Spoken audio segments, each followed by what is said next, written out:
everybody, it's Kaycee. Today I'm going to be setting up the money accounts pages for 2020 in my Erin Condren Deluxe monthly planner. The purpose of this is going to be so that I can put all my savings accounts and like retirement account, any stocks accounts that we have all together in one place, so that when I look at this throughout the year, I can go and see each column, like January, what we started with in each account, February, what we started with. It's just a nice overview of the money you have saved up. And I did it in my bullet journal last year. I did it similar. Obviously, I didn't use these stickers. I just wrote in the bullet journal. I did these as headings, and it was just really helpful. So I wanted to do that again this year for 2020. I already set up my bills page, so I have my monthly bills set up. So I know like a master bills list that'll be due each month. And now I'm going to be doing my money accounts. So we're going to start by whiting out the star right here because I think it's going to show through. And I think I'm just going to leave the lines. The blue's the darkest, so I don't mind if there's a little bit of things showing through, but this would have been kind of dark for this. All right, then I'm just going to put this. We have this first header. It's going to go up here. And then I'll just put this first header on right here. So the one that says accounts, and it has January through April. And this is where I will be putting the account name. So I include my checking accounts in here. I just like having a list of all my, I called it money accounts, like bank accounts, retirement accounts, everything we have that we have money in. I just like having a list of that just so I know, and we don't miss anything throughout the year. And then we can keep track of the money that's in it, obviously. So here's this. And then I'm going to put one of these last little thin strips down at the bottom just to kind of make it look nice, like that. And I'll do the same thing with the other side using the rest of the stickers.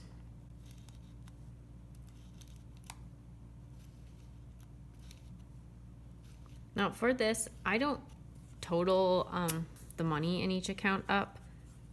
I mean, you can, but for me, I didn't do that last year, and I don't really need the totals, so I decided not to do that, but you can always put totals down if you want to. Total each of your, the maybe bank accounts, and then total up your loans separately. But for me, it's just not necessary. All right, so we got all the stickers down. So here's what it looks like with all the stickers. And it's not going to take too long to set this up because we'll just be updating these each month. So once a month, usually I do it on the first day of each month. I usually don't count any transactions that went through on the first, just so it's like a clean slate what I started with, so it doesn't count like my mortgage gets taken out on the first sometimes, but I don't usually count that because it's pending still. But you can do this however you like. But what I'm going to do, all I need to do now is write my accounts right here. And then you can draw some lines. I may draw lines just to separate each of the months. But for my bank accounts and all the, all my savings and the money we have and we don't owe, but money in our accounts, our checking accounts, savings accounts, retirement accounts. I'm even putting our health savings accounts and stocks in here. I'm going to use purple. This is kind of like the positive accounts. And then I'm going to use a red pen for the loans that we have. And we actually only have our mortgage. So I'm just going to start writing down. We'll start with our checking accounts. And I'm just going to put checking number 1. And underneath my checkings account, this is also where I keep track of what the minimum whatever the minimum is to keep the accounts open. Like for this checking account, there's no minimum. I don't have to make any deposits. I mean, keep any certain amount in it or anything. But I'm just going to put a little arrow here and say no minimums. Because I like knowing that and having all this in one place so that we don't accidentally get charged a fee for having bank accounts. All right, and then I'm going to put checking number 2. We have 2 checking accounts right now. And this account does have a minimum. Our minimum is we need to make a $1,000 deposit every month to keep this from getting a fee. So I'm just gonna put that. And I made this section nice and wide so that you have plenty of room to write. And this should be enough room to write down the amounts each month. After my checking accounts, I'm gonna do my savings accounts. So we have 3 savings accounts. So we'll put all those down now. So our first savings account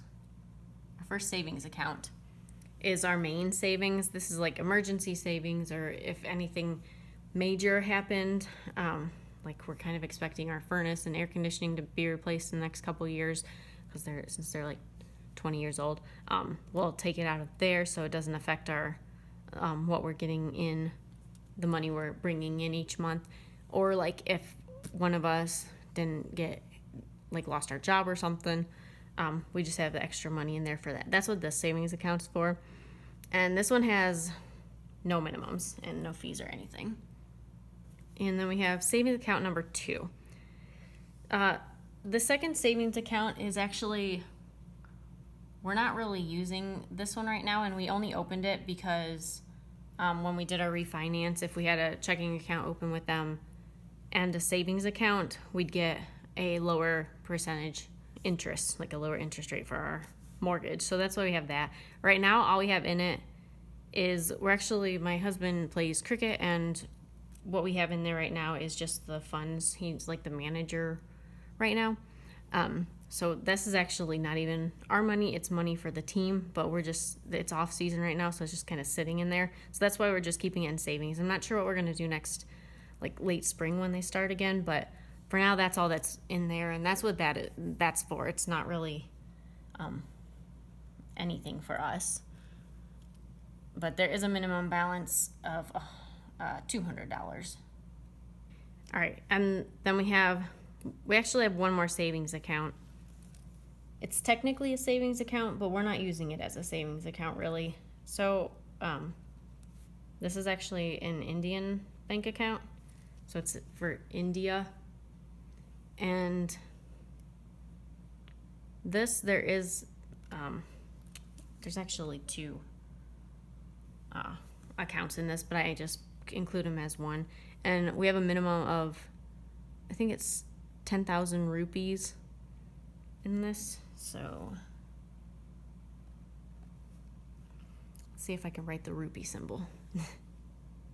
All right, well, I tried, so I'll know what it means. And then for this, I actually put both dollars and rupees because I don't really know, when I see an amount in rupees, that's the Indian, like India's currency, I don't really know what that is in like American dollars. So I'll put both like the dollar amount and the rupee amount in like, I'll put one on one line and the rupees on another.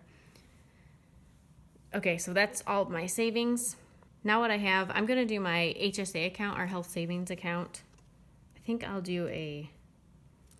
put a space because these are like checkings and savings, and then this is kind of a new category. So HSA, and then I don't think there's no like minimums we have to do for this. So I don't need to put any minimums for this. Actually, the only minimums are for these, so I don't need to be putting the minimum anymore. So I have my HSA, and I just check that at the beginning of each month like normal. We have retirement, and we have stocks.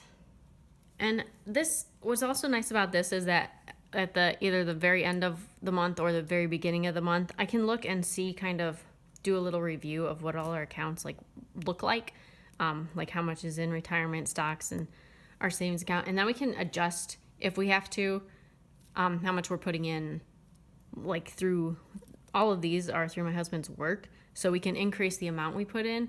And some of these are like, this is like, if we put, the more we put in, we're not charged, the taxes don't get taken out on this money. So we can kind of evaluate how much we have in there and how much we think we're going to be spending. And if we need to increase the amount, we can increase the amount. All right, so that's all of my, like all the money accounts, like bank accounts and everything. So now I'm just going to use this red pen, and I'll skip another line, and all I'm going to put here is our mortgage. And so the red kind of indicates that we're negative for that because we owe. And so this number should keep getting lower, while hopefully these numbers keep getting higher as the year goes on. That's the goal, at least. So this is how I'm setting up my money accounts. Hopefully this is helpful for you. I don't know if anybody else has done anything like this. Let me know in the comments what you do, how you keep track of all your savings and checking accounts, and things like that. But I'll be filling this in throughout the year, like I said, and then at the end of the year, in December, I'll have the whole year filled out, and I can go back to any month and kind of see the progression of what each of our accounts did. All right, that's all for this video. If you have any questions about this, just leave them in the comments and I'll get back to you. If you'd like to get your own Erin Condren planner, there's a link in the box below. You get $10 off if you use my link, and I'll get $10 at no charge for you. If you like this video, give it a thumbs up and hit that subscribe button if you will, and I'll see you all in my next video. Bye!